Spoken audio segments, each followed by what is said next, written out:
Welcome back to the Stephen Knight Show. I want to remind you we're all over social media, Facebook, Twitter, Instagram, and of course our official website, StephenKnightShow.com. Check us out. Linnea, where can they follow you on your Instagram? Linnea Love. And she You see the name on Instagram, Twitter, Facebook, wherever. Wherever. And Chike, where can they follow you? It would be best to just Google me and find out everything from Google, my IMDb, Instagram, Twitter, all that. Just go. He's so extra. So extra. Big money. Big money. All right. Well, Angela Kogan, she runs the Perfection Plastic Surgery and Medical Spa in Miami and has extensive clientele of celebrities, including Tiana Taylor, 50 Cent, Odell Beckham, and more that remain confidential. The surgery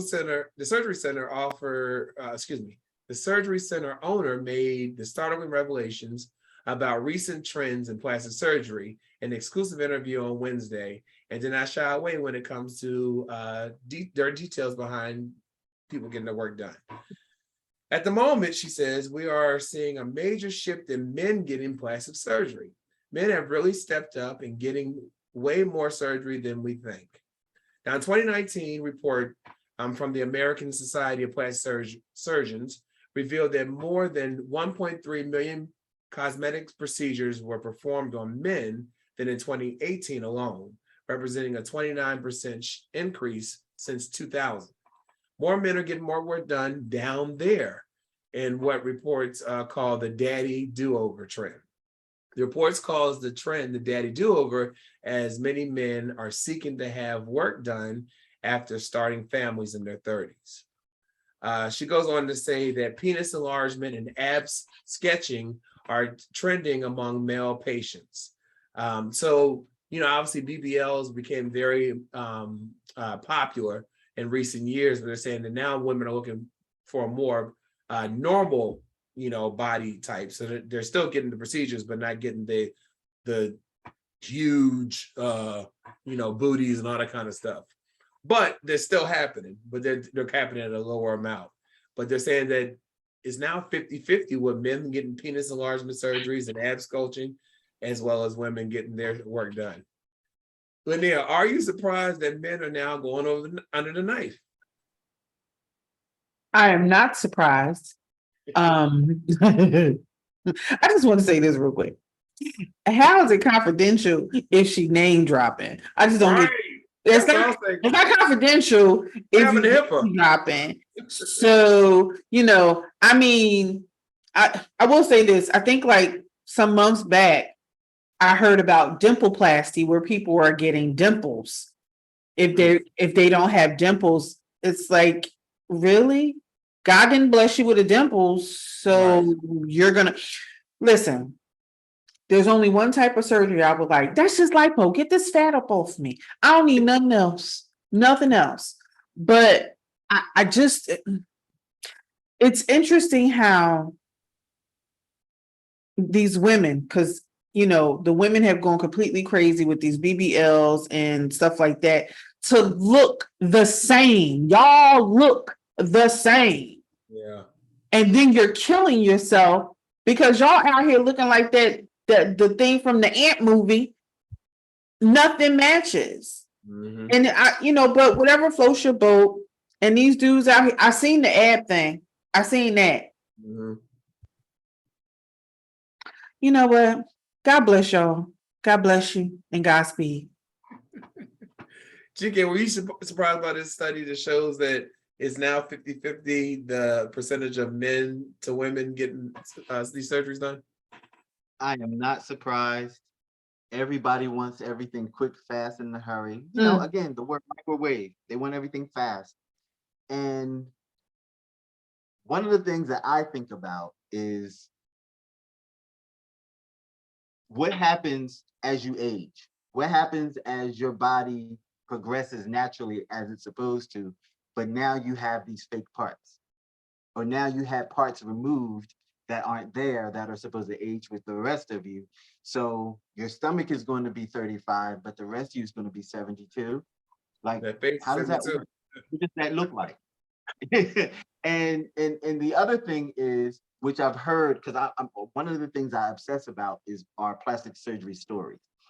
And I've heard pretty reputable people that have had plastic surgery saying that if I had to do it over again, I wouldn't do it because either something doesn't work the way it used to work, or they have to continually go back and have it touched up Maintenance. because it was touched.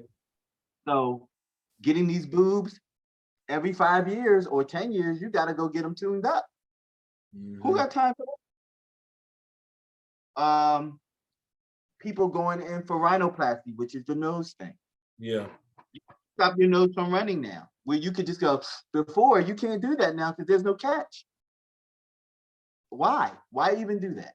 Or you can partially see out of an eye because you done had your eyes tweaked and pulled, and they pulled it so tight that you now looking through slits in your face. Why? And the perfect remedy for getting those abs and that butt and the thighs, it's called the gym and a diet. Yeah. Let me stop. I'm gonna stop while I'm ahead. I don't think I could trust. I wouldn't elect to get penis enhancement surgery. I don't trust nobody cutting down. Stephen, just that for example, right? You want a big D, you go out and get the big D, right? And it don't work. What's the point in having it if it doesn't work? Right. You ain't got no nerve. You ain't got no feeling. Right. Ain't no, your D ain't connecting with your twins, and it's all discombobulated, and nothing's like the pistons ain't going off when they to at the same time. Like you might as well just do the pump that they show when I go. Oh, never mind. But you might as well just do that. You know what? Yeah, I don't trust it. I don't trust it. It's over there with the slab of toast me talking about coulda, shoulda, woulda. Right. Like, come on, wake up, man, wake up. We here together. We got this. Wake up. All right, well, our last story. So there's no telling what users will find on TikTok platform. The platform continues to impact society with videos focused on cooking, beauty, hacks, and more. However, with the risk of women diagnosing themselves with ADHD, attention to deficit hyperactivity disorder, after watching trending TikTok videos, doctors are speaking out. So apparently these women are going on these TikTok videos and they're self-diagnosing themselves with these diseases. And doctors saying that, listen, you need to go see a professional, someone who works with mental health. Don't listen to someone on TikTok, you know, and get your diagnosis from there. I have gone on TikTok for different things, you know, because I think there are reputable people on there, but I wouldn't diagnose myself based off TikTok. Chike, what do you think about these doctors speaking out? They're saying the statistics are there that women are really looking at these videos and saying, oh, I have this mental illness. For the longest time, people have tried to be their own doctors. Before TikTok, there was WebMD. Yeah. So, I mean, I don't know, maybe because most of my adult career, I've worked with doctors. Yeah. So I've always had access to education with a guess or a hunch or a hypochondriac moment. I was able to clue into someone who had education to be grounded. I do believe that sometimes people are just at certain points hopeless and just looking for answers. And if you spend most of your time on TikTok with the nonsense anyway, why not just go there and get, you know, some information that you could get to help yourself? But is it really helping you? Who are you trusting? Where did that person get their medical degree from? Who are you getting this information from?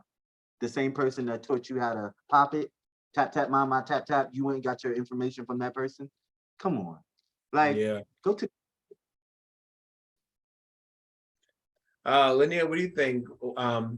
Women, they're saying the women, you know, majority of women are doing this, but what do you think about people in general going on TikTok or other social media platforms and diagnosing themselves?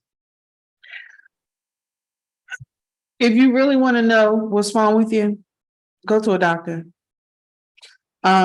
If you don't have insurance coverage, there are urgent care and clinics that you can go to. Some are free, some are just a low fee, that they charge. Go get checked out by a professional to be diagnosed properly, because everybody named mama swear they some sort of guru. Yeah.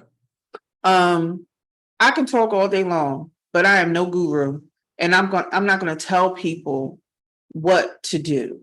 I'm gonna tell you my experience, but I'm not gonna get up on here and profess to know everything and this is what you should do. No, this is my experience, and there's too many of these fake wannabe gurus and whatever on social media, that people are putting their eggs all in that basket of this individual that's on the computer, and really all they're doing is capitalizing off of fear, greed, and all that other stuff. That's all that they're doing. They're capitalizing off of your fear and all of that, and just taking advantage of that. And people are just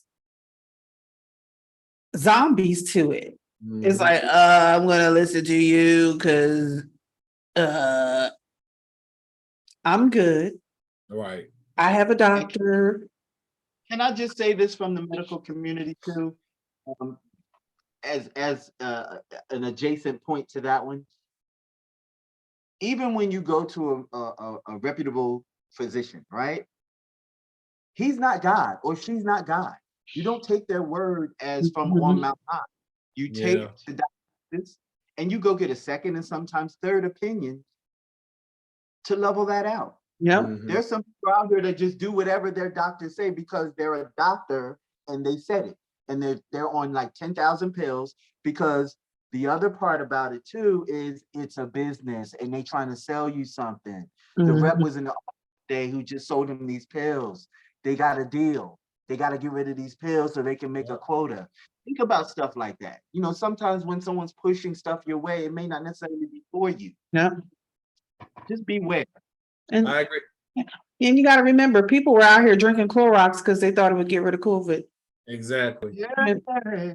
Like, so, but whatever. Before we leave, I do want to get a shout out to Steven. So let me know when you're ready.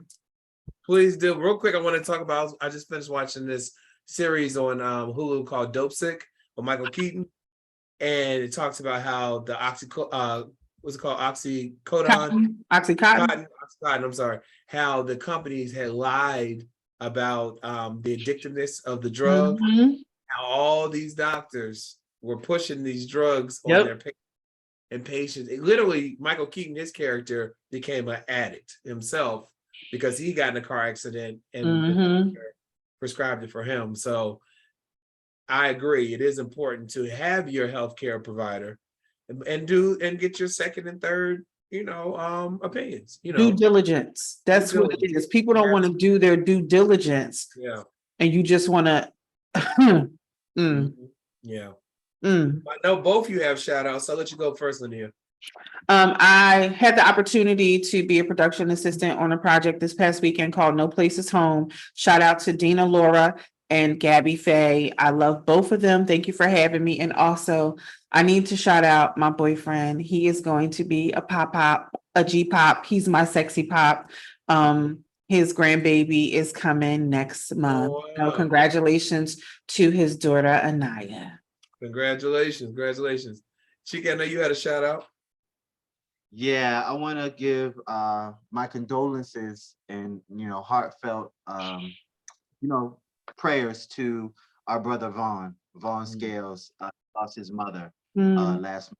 He waited a while to make the post because I'm sure he was torn up about that. His mother was his heart.